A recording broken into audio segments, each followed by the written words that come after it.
जय श्री कृष्ण, जय श्री कृष्ण, जय श्री कृष्ण हरे, जय श्री कृष्ण, जय श्री कृष्ण, जय श्री कृष्ण।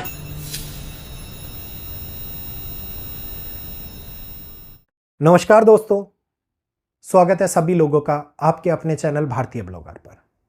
अभूतपूर्व आर्थिक मंदी जो भारत के अंदर भी घर करना शुरू कर चुकी है। Middle class, lower middle class पूरी तरीके से बर्बाद हो जाएंगे। बर्बादी क्यों कह रहा हूं मैं, ये शब्द का प्रयोग क्यों किया कि पूरे तरीके से बर्बाद हो जाएंगे?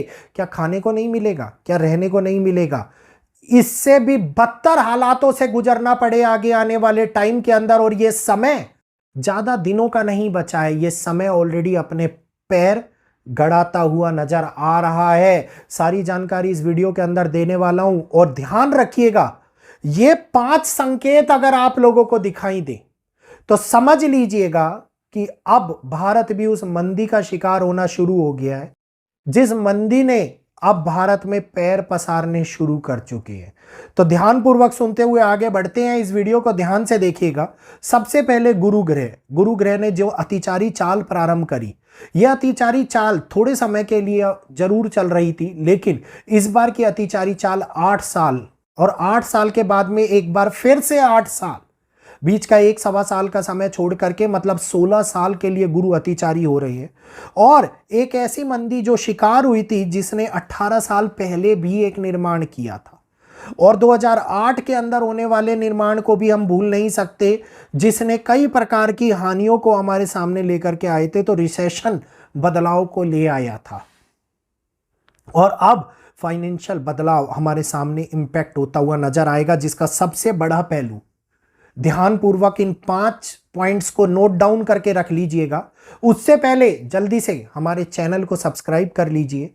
राइट साइड के अंदर दिख रहा है ये सब्सक्राइब का बटन, भारतीय ब्लॉगर के साथ में आप लोगों को जोड़ देगा और इसी प्रकार की महत्वपूर्ण जानकारी जो हम समय से पहले आप लोगों के पास में ले आते हैं, आप इस जानकारी का लाभ उठा पाएंगे। तो जल्दी से सब्सक्राइब का बटन दबाइए, वीडियो को लाइक कीजिए और आगे शेयर कीजिए। तो आगे बढ़ते हुए, भारत के अंदर जिस प्रकार से विश्व इस समय के ऊपर आर्थिक मंदी को झेल रहा है, लगातार बढ़ता हुआ देश के ऊपर कर्ज देश को पतन की ओर लेकर के जा रहा है और उस पतन का हिस्सा आप और हमारे जैसे लोग भी बन रहे हैं। नेपाल उसी प्रोटेस्ट का एक हिस्सा था जिसने बहुत बड़े तौर के ऊपर देश की सत्ता को हिला करके रख दिया। इससे पहले श्रीलंका के अंदर आप लोगों ने देखा, बांग्लादेश में देखा, फ्रांस भी उससे अभिन्न नहीं रहा। और यही एक ऐसा मुद्दा है जो हर देश के अंदर जुड़ने वाली उन कड़ियों को तोड़ देता है जिसके सरकारें अपने आप को सुरक्षित रखती हैं। तो अब एक समय जिसके अंदर आप लोगों को अगर नजर आए, सबसे पहला इंपैक्ट भारत के अंदर क्या, हर जगह के ऊपर हर एक व्यक्ति, हर एक यूथ, हर एक नौजवान जो अब अपने आप को शेयर मार्केट का धुरंधर बनता हुआ नजर आता दिखाई देता है। शेयर मार्केट में होने वाला वोलेटाइल आप लोगों को दिखाई देने लग जाएगा और जो वोलेटाइल स्थिति उत्पन्न होती हुई नजर आएगी, ये आप लोगों को अगर देखने को मिले और यूएसए एक बार फिर से मार्केट को हिलाने का प्रयास करता हुआ नजर आए, तो समझ लेना कि रातों रात स्थितियां आप लोगों के लिए बदल चुकी हैं। रातों रात आप भी उसकी चपेट में आ चुके हैं जिससे बचना अब असंभव हो गया है। नंबर 1 पॉइंट नोट के करके रखिएगा। नंबर 2, अगर आप लोगों को पैसा मार्केट के अंदर घूमना कम होता हुआ दिखाई दे, लोग सारा का साला मतलब जितना क्या जितना ये कहिए कि पैसा घुमा रहे हैं, ये पैसा आप लोगों के हाथ में डिजिटली माध्यम से घूमता हुआ नजर आए, मतलब नोट मार्केट के अंदर दिखने बंद हो जाए, तो ये वो शुरुआत होगी जिसके अंदर डिजिटलाइजेशन हम लोगों के ऊपर और भी ज्यादा प्रभावी होता हुआ नजर आ रहा है। आप लोग अपने ही पैसे को देख नहीं पा रहे हो और ना देखने के कारण उत्पन्न होने वाली मार्केट के अंदर स्थिति, डिजिटल के ऊपर फोकस कराने के लिए मिलने वाला दबाव, बैंकों के अंदर वो चीजों को छुपाने का प्रयास हो रहा है जिसमें बैंकों के पास पैसा नहीं है।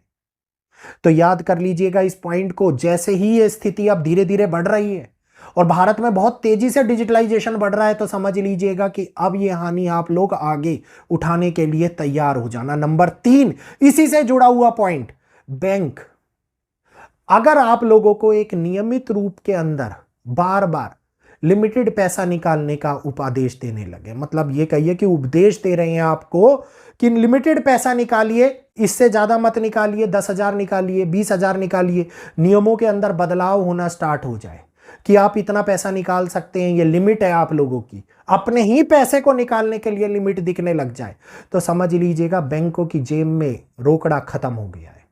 और बैंकों की जेब में रोकड़ा खत्म होने का मतलब है सबसे बड़ा कि मैंने क्यों बोला middle class, lower middle class, upper middle class पूरी तरीके से बर्बाद हो जाएगी, क्योंकि हाई प्रोफाइल लोगों को दिया जाने वाला लोन जो वो किस्तें ना भरने के बाद में बैंक करप्ट होते हुए, कंपनियों से बैंक करप्ट होते हुए दूसरी जगहों पर दूसरे देशों में जाकर के स्थापित होना शुरू हो जाए, दूसरे देशों में निकलना शुरू हो जाए, और आपको और हमारे जैसे लोगों को कानों कान खबर भी ना हो कि हमारा जो एक एक रुपया, जो सालों की मेहनत, जो रिटायरमेंट का पैसा, जो एक एक कर करके करी गई कमाई, वो सारी की सारी किसी और पूंजीवादी लोग के पास में जा रही है और वो लोन भरने में असक्षम हो गया है, जिसके कारण बैंक के पास में पैसा नहीं बचा है। तो ये स्थितियां अब आगे आने वाले टाइम में बैंकिंगों को हिला करके रख देगी। नंबर 4, छोटे वाले बैंक सबमर्ज्ड होना स्टार्ट हो जाए बड़े बैंकों के साथ, या फिर बंद होना, जैसे कोऑपरेटिव बैंक बंद हो रहे हैं, छोटे स्केल के बैंक बंद हो रहे हैं, और वो अधिकतम तौर के ऊपर, बड़े तौर के ऊपर सबमर्ज्ड होने लग जाए बड़े बैंकों के साथ में, और उनका नामो निशान मिटता हुआ नजर आए, तो इसका मतलब है समझ लेना कि भारत भी उस आर्थिक मंदी की ओर दूसरा और तीसरा कदम बढ़ा चुका है, जो हमारे घर का दरवाजा खटखटाने में देरी नहीं करेगी। 5वां सबसे महत्वपूर्ण पॉइंट,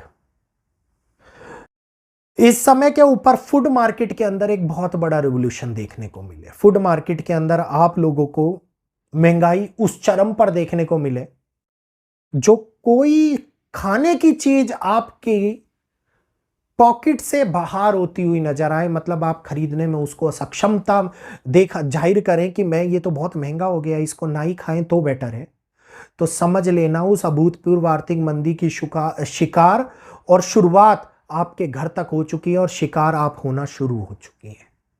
सबसे आखिरी ये पॉइंट नहीं है, लेकिन ये वो सतर्कता वाला प्रयास है जो आप लोगों के लिए इन 5 पॉइंट से जोड़ता हुआ नजर आएगा। साइबर अटैक, एक ऐसा वॉर जो दिखाई नहीं देगा, एक ऐसा हथियार जो सबसे छुपा हुआ है, लेकिन उस हथियार के शिकार बनेंगे आप और हमारे जैसे आम आदमी।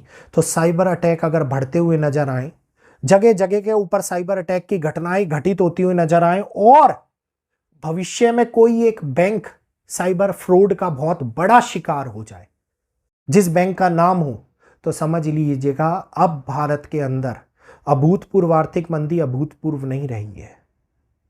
यह आर्थिक मंदी हम लोगों के घर के अंदर घुस चुकी है, और हम लोग उसके घेराव में आने स्टार्ट हो चुके हैं। तो ये वो 5 पहलू हैं जो आप लोगों को मुसीबत से बचा पाएंगे।